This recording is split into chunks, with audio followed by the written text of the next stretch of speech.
সবাইকে জয় যিশু, ঈশ্বরের গৌরব হোক। তো আজকের বিশেষ করে প্রভাতে যারা এই মুহূর্তে ইউটিউবের মধ্যে, ফেসবুকের মধ্যে যে সকল সন্তান দেখছে তাদেরকে তুমি আশীর্বাদ করো পিতা। আশীর্বাদের বার্তা, আশীর্বাদের প্রার্থনাতে যাব। সর্বশক্তিমান ঈশ্বর পিতা, তোমার মহানামে ধন্যবাদ করি পিতা গো।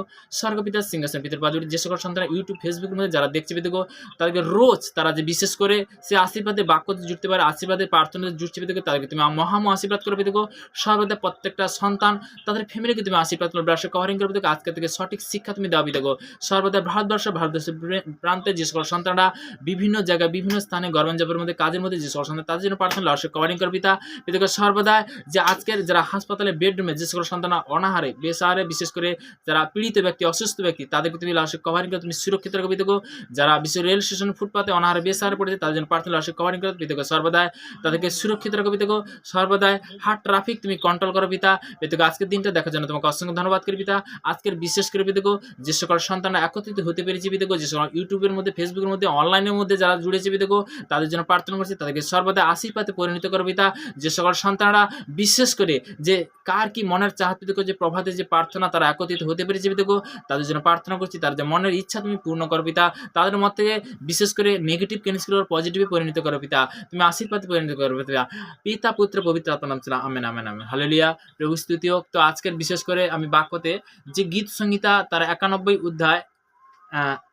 অধ্যায় তার এক পদে প্রভুর বচন কি বলছে, যে ব্যক্তি পরাত্ম বলে অন্তরালে থাকে সে সর্বশক্তিমানের ছায়া থেকে বসিত করে। হালেলুয়া। তো পরাত্ম বলে বলতে কি, যে আমরা প্রভুর বচনে যখন আসি, তো তেমনি বলতে পিতা আশীর্বাদে পরিণত করে। তো যে কোনো বলতে কি, যে কোনো আগ ভাই, যে কোনো বলতে মাস্টার, বলতে কি মাস্টার চায় যে কোনো বলতে কি যারা পুরানো জন নতুন জন মাস্টার চায় যে আমার ছাত্র ছাত্রী যেন ভালোভাবে পড়াশোনা করে। তো তেমনি বলতে কি, যদি সেই ঈশ্বরের বচন বলতে কি, যে সর্বদা বলতে কি, এখানে কি শিক্ষা গুরু আছে, কি শিক্ষা মাস্টার কে আছে, তাহলে সে পবিত্র বচন। অবশ্যই বলতে কি তুমি বচনকে যেমন বলতে কি, যেমন আগো ভাই দ্বারা বল, যেমন বলে যে হ্যাঁ প্রার্থনা করো, প্রার্থনা করো। কেন বলে, তুমি যখন প্রভাতে বিশেষ করে তার সঙ্গে যখন কথা বলবে, যদি না তার সঙ্গে কথা বলো, তাহলে একটা জিনিস সেটা কি মানে সেটি সঠিক শিক্ষা, সঠিক আজ্ঞাটা বলতে কি, যে দ্বিতীয় বিবরণ তার বিশেষ করে 28 এক পদে কি বলছে, আমি তোমাদেরকে ঘন্ন যে সকল আজ্ঞা আদেশ করিতেছি যত্নপূর্বক পালন করবে যেন, যদি তুমি আপন ঈশ্বর সর্বভাবে মনোযোগ সহকারে কর্ণপাত করো, তবে তোমার ঈশ্বর সদাও পৃথিবীর সমস্ত জাতির উপরে তোমাকে উন্নত করিবেন। হালেলুয়া, প্রভু স্তুতিও। তখন কি করবে, সমস্ত পৃথিবীর উপরে, সমস্ত জাতির উপরে, মানে কি এখানে পরিষ্কারভাবে বলছে যে সমস্ত জাতির উপরে তোমাকে উন্নত করবে পৃথিবীর মধ্যে। তো তেমনি বলতে কি, সমস্ত পৃথিবীর উপরে তোমাকে উন্নত করবে, এবং কি কখন করবে, যখন তুমি তার আজ্ঞা পালন করবে, আশীর্বাদে পরিণত করবে।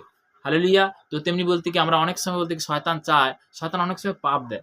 পাপ বলতে কি, যাতে না ও প্রার্থনাতে আসতে পারে। আর একটা জিনিস কি, আমি যে টাইমটা প্রার্থনা করতাম সেই টাইমটা বলতে কি হয়তো 10 মিনিট লেট হয়েছে, কি 15 মিনিট লেট হয়েছে, তো 15 মিনিট লেট হয়েছে বলে তাহলে পিতার কাছে আসবো না? আমার কর্তব্য পিতার চরণতলে কি আসা। তো যে কোনো সময় প্রার্থনা করতে পারো, প্রার্থনা করার নির্দিষ্ট টাইম নেই। তো জিসায়া বিশেষ করে আমরা জিসায়া তার 55 অধ্যায় 6 পদে প্রভুর বচন কি বলছে, জিসায়া 55 অধ্যায় তার 6 পদে প্রভুর বচন বলছে। তো এখানে বলছে, সদাপ্রভু অন্বেষণ করো যাবৎ তাহাকে পাওয়া যায়, তাহাকে ডাকো যাবৎ তিনি নিকটে থাকেন। এখানে প্রভুর বচন পরিষ্কার বলছে, যাবৎ বলতে কি তুমি যে কোনো সময় ঈশ্বরকে তুমি ডাকতে পারো, যে কোনো সময় বলতে কি তার আরাধনা করতে পারো, যে কোনো সময়। হালেলুয়া, প্রভু স্তুতি হোক। তো এখানে পরিষ্কারভাবে লেখা আছে, সদাপ্রভু অন্বেষণ করো যাবৎ তাহাকে পাওয়া যায়, তাহাকে ডাকো যাবৎ তিনি কি নিকটে থাকেন। হালেলুয়া। তো প্রভু স্তুতি হোক। তো তেমনি বলতে কি, যে একটা বাক্যর মধ্যে আমাদেরকে জানতে হবে। তো তেমনি একটা জিনিস কি, যে সর্বদা অনেক সময় বলতে কি, যে অনেক মসীয় ব্যক্তিও আছে, তারা বলতে কি যে কোনো বলতে কি যখন অন্যায় করতে, আমি যখন কোনো অন্যায় করতে তখন ভয় লাগে, যে পিতা আমি তো অন্যায় করতে যাচ্ছি বলতে কি, তখন ভয় করে দেয়, মানে ভয়। কিন্তু পিতাকে যখন ভয় করবে তুমি তখন সঠিক পথ দেখতে পাবে, বলতে কি জগতের বিষয় নয়। তো তেমনি পিতার বাক্যে গীত সংহিতা তার 51 অধ্যায় তার 1 পদে কি বলছে, হে ঈশ্বর তোমার দয়া অনুসারে আমার প্রতি কৃপা করো, তোমার করুণা বহুল্য অনুসারে আমার অধর্ম সকল মার্জনা করো। তো তেমনি বলতে গীত সংহিতা 51 অধ্যায় তার 1 পদে প্রভুর বচন বলছে, যে কোনো ব্যক্তি যখন অধর্ম কাজ করে সে কিন্তু জানে তো তেমনি কখন পরিত্রাণ পাবে। তো তেমনি বিশেষ করে দ্বিতীয় বংশাবলী তার 7-14 পদে প্রভুর বচন কি বলছে, যে আমার প্রজারা যাহার প্রেমে নাম করিতেছে তাহার দিন নম্র হয়ে প্রার্থনা করে, এবং আপনাদের কুপদে ফিরে আমি স্বর্গ হইতে তা শুনিব, তাদের পাপ ক্ষমা করিবে। তখনই কিন্তু পাপ ক্ষমা করবে। যে কোনো ব্যক্তি যখন বলতে অন্যায় করে, পাপীদের জন্য কিন্তু যিশু আসছে। তো তেমনি বলতে কি, সে জাত নয় ধর্ম কিন্তু বদলাতে আসেনি। হালেলুয়া, প্রভু স্তুতি হোক। তো তেমনি বলতে কি, আজকের বলতে কি, যে তার দ্বারা বলতে কি, যে ববা কথা বলছে, অন্ধ দেখছে, ল্যাংড়া চলছে, ক্যান্সার ভালো হচ্ছে, প্যারালাইসিস ভালো হচ্ছে। তো তেমনি বলতে কি যে সন্তান বিবাহ হয়নি তার বিবাহ হয়ে যাচ্ছে। তো তেমনি অনেক মা হতে পারেন কিন্তু মা হয়ে যাচ্ছে। তো তেমনি বলতে কি কে করছে? পিতা পরমেশ্বর করছে। তোমার মন মন্দির ঈশ্বর যে তুমি যদি সচ্চা বলতে মনের থেকে যদি বিশ্বাস করো। তো তেমনি মেইন জিনিস এখানে বলছে যে গীত সংহিতা তার ৫১ অধ্যায় তার ৩ পদে কি বলছে? কেননা আমি নিজে আমার অধর্ম সকল জানি, আমার পাপ সদা তোমার সম্মুখে আছে। তোমার বিরুদ্ধে কেবল তোমার বিরুদ্ধে আমি পাপ করেছি। পাপীদের জন্য কিন্তু আসছে। কার বিরুদ্ধে? স্বয়ং ঈশ্বরের বিরুদ্ধে। কিন্তু যিশু কি বলেছে? তো তেমনি যোহন লিখিত সুসমাচার তার ১৪-৬ পদে যিশু তাহাদের আমি পদ সত্য জীবন আমার দিয়া না আসলে কেউ পিতার নিকটে আসে না। তো তেমনি কখন আসবে? যখন তার বলতে কি তুমি যখন কবুল করবে, তুমি যখন স্বীকার করবে, তুমি যখন স্বীকার করবে যে হ্যাঁ, হে ঈশ্বর আমি যে পাপ করছি, ব্যভিচার করছি তুমি তো জানো। তোমার দৃষ্টি এইটুকুনে তুমি দেখতে পাও না। পিতাকে সর্বদাই যে সেই পাপ থেকে তুমি আমাকে মার্জনা করো, সেই পাপ থেকে তুমি উদ্ধার করো। কারণ যিশুর নামে পরিত্রাণ আছে। তোমার বাক্য দ্বারা তুমি বলেছো পিতা। হালেলুয়া! প্রভু স্তুতি হোক। তো তেমনি বলতে কি যে সর্বদাই যে আজকের আমরা বাক্য থেকে আমরা অনেক জিনিস কিন্তু জানতে পারলাম, তাই না? হালেলুয়া! প্রভু স্তুতি হোক। তো তেমনি আমরা লাস্ট প্রার্থনাতে যাব। তো ঈশ্বর গৌরব হোক। তো তেমনি যে সকল সন্তানরা যারা বিশেষ করে দেশ বিদেশের মধ্যে যারা রয়েছে তো ভেট বন্ধন ভাঙে, তো আমাদের চার্চের জন্য বিভিন্নভাবে বিভিন্ন জিনিসের প্রয়োজন। অবশ্যই বলতে কি যে সর্বদা আমরা সবার জন্য প্রার্থনা করি। আর আমিও বলতে কি যে গভর্নমেন্ট জব বা চাকরি করি না, পিতার সেবা করি। তো দ্বিতীয় কথা বলতে কি সেবার জন্য বহু জিনিস প্রয়োজন আছে। তো তেমনি বলতে কি যে সর্বদাই ক্যামেরার জন্য প্রয়োজন আছে, ওয়াইফাই কালেকশন ইন্টারন্যাশনাল জন্য প্রয়োজন আছে, চেয়ারের জন্য প্রয়োজন আছে। তো তেমনি বলতে কি যে বিভিন্ন জিনিস বলতে আসনের জন্য প্রয়োজন আছে।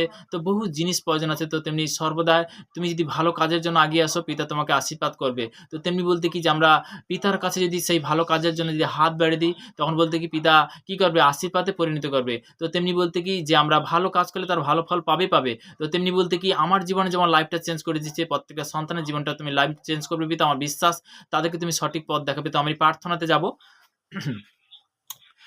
সর্বশক্তিমান ঈশ্বর পিতা তোমার মহানামে ধন্যবাদ করি পিতা। যে সকল সন্তানরা বিশেষ করে অনলাইনের মধ্যে যারা বীজ বুনছে, যারা অনলাইনের মধ্যে নতুন কি পুরানো পিতাগো তারা যে বিশেষ করে তোমার সম্মানের জন্য তারা হাত বাড়াচ্ছে পিতাগো, তাদেরকে তুমি আশীর্বাদ করো, তাদের ফ্যামিলিকে তুমি আশীর্বাদ করো পিতা। পিতাগো যে সকল সন্তানরা বিশেষ করে দেশ বিদেশের মধ্যে গভর্নমেন্ট জবের মধ্যে কাজের মধ্যে রয়েছে পিতাগো, সর্বদা তাদেরকে তুমি কভার করো, তোমার ব্যবসা পিতা তুমি সুরক্ষিত রাখো পিতা। গ্রাম প্রতিবেশী আত্মীয় স্বজন কুটুম্ব আমি সবার জন্য প্রার্থনা করছি। তাদের যে সন্তানরা তারা দেশ বিদেশের মধ্যে যে রয়েছে তাদের সবার জন্য প্রার্থনা করছি। বংশ পরম্পরা থেকে আমি সবার জন্য প্রার্থনা ব্লাডকে কভারিং করে তুমি সুরক্ষিত রাখো পিতা। বিশেষ করে ইন্ডিয়ান যে সৈনিক পিতাগো আমি প্রত্যেক জনের জন্য প্রার্থনা করছি। তারা যে বিশেষ করে যে দেশের জন্য বিভিন্ন কাস্ট থেকে পিতাগো আমি সর্বদাই সমস্ত কাস্ট জন্য প্রার্থনা করছি। হিন্দু, মুসলিম, খ্রিস্টান, জৈন, বুদ্ধ আমি সবার জন্য প্রার্থনা করছি। তারা দেশের জন্য তার সন্তানকে যে সমর্পণ করেছে পিতাগো, তাদের মা বাবার জন্য প্রার্থনা করছি। তাদেরকে বিশেষ করে দীর্ঘ আয়ু দিয়ে পিতাগো তুমি পরমায়ু দিয়ে তুমি আশীর্বাদ করো পিতা। এবং যে সকল সন্তানরা যারা বিশেষ করে যে ডিউটি করছে পিতাগো তাদের জন্য প্রার্থনা করছি। তাদেরকে তুমি দীর্ঘ আয়ু দিয়ে আশীর্বাদ করো, তোমার ব্লাডকে কভারিং করে তুমি সুরক্ষিত রাখো পিতা গাও। সর্বদাই এই মুহূর্তে বিশেষ করে মন্ত্রী মহল থেকে প্রশাসনিক থেকে আমি সবার জন্য প্রার্থনা করছি। ব্লাডকে কভারিং করে তুমি সুরক্ষিত রাখো পিতা। পিতাকে সর্বদাই এই মুহূর্তে যে এই বিশেষ করে যে হালেলুয়া মিনিস্ট্রি যে বাংলাদেশ চার্চ পিতাকে তুমি ওপেন করেছো, তোমাকে অসংখ্য ধন্যবাদ করি পিতা। পিতাকে সর্বদাই আরো তুমি আগে বাড়াবে পিতাগো। আমার বিশ্বাস 2025 সাল আছে, তারা আশীর্বাদের প্রার্থনা যে আজকের পাচ্ছে পিতাগো। সর্বদা 2026 সাল পিতাগো আরো সঠিকভাবে আরো পজিটিভ যেন শিক্ষা পায়, আরো যেন সুন্দর শিক্ষা পায়, মহামু আশীর্বাদ করবে পিতাগো। সর্বদা আনলিমিটেড আশীর্বাদ করবে পিতাগো। তাদেরকে তুমি সে সঠিক পথ দেখো, সঠিক রাস্তা দেখো পিতাগো। সর্বদা যিশু প্রভু তোমার বচন দ্বারা বলেছে পিতাগো, যোহন লিখিত সুসমাচার 14-6 পদে যিশু তাহাদের করেন আমি পদ সত্য জীবন আমার দিয়া না আসলে কেউ পিতার নিকটে আসে না। পিতাগো তোমার সে একমাত্র পুত্র নাম ধরে পিতাগো যে এসেছে, যে গ্রহণ করছে পিতাগো তার জীবনে অনন্ত জীবন পেয়েছে। তোমার বাক্য বলছে হে ভরিশ্রান্ত ভরাক্রান্ত লোক সকল আমার নিকটে এসো, আমি তোমাদেরকে বিশ্রাম দেবো। সেই বাক্য অনুসারে পিতাগো এই মুহূর্তে সেই প্রার্থনার জন্য অসংখ্য ধন্যবাদ করি পিতা। পিতাগো সর্বদাই এই প্রার্থনা সেই মিষ্টি প্রেমের মহান যিশু নাসরির নাম থেকে চাইলাম, আমেন আমেন। ভেট বন্ধন ভাঙে যিশুর নামে। তুমি সম্মান করা বলতে আমাকে নয় কিন্তু পিতা পরমেশ্বরকে করছো। তো তেমনি বলতে পিতা তোমাকে আশীর্বাদ করবে, যে ভালো কাজ করবে ভালো প্রতিফল তো অবশ্যই পাবে। তো তেমনি বলতে কি আমরা সত্যি কথা বলতে কি সবার জন্য প্রার্থনা করি। আমি গভর্নমেন্ট জব করি না বা চাকরি করি না, সত্যি কথা বলতে কি আমি পিতার সেবা করি। তো পিতার ধন্যবাদ হোক। তো তেমনি পিতার সেবাতে বহু জিনিস প্রয়োজন আছে আমাদের, বিশেষ করে সাউন্ডে থেকে, এলইডি থেকে, ক্যামেরা থেকে, বিশেষ করে যে সর্বদা চেয়ার থেকে বিভিন্ন জিনিস মানে আসন থেকে বিভিন্ন জিনিস প্রয়োজন আছে। তো তেমনি বলতে কি সর্বদা যে সকল সন্তানরা আজকের বিশেষ করে যে তারা হাত বাড়াচ্ছে পিতাগো তাদেরকে তুমি আরো আশীর্বাদ করো পিতাগো। তাদেরকে আরো দীর্ঘ আয়ুতে তুমি আশীর্বাদ করো, তার বংশ প্রাণ করে তুমি আশীর্বাদ করো পিতা। পিতা পুত্র পবিত্র আত্মার নাম থেকে চাইলাম, আমেন আমেন আমেন।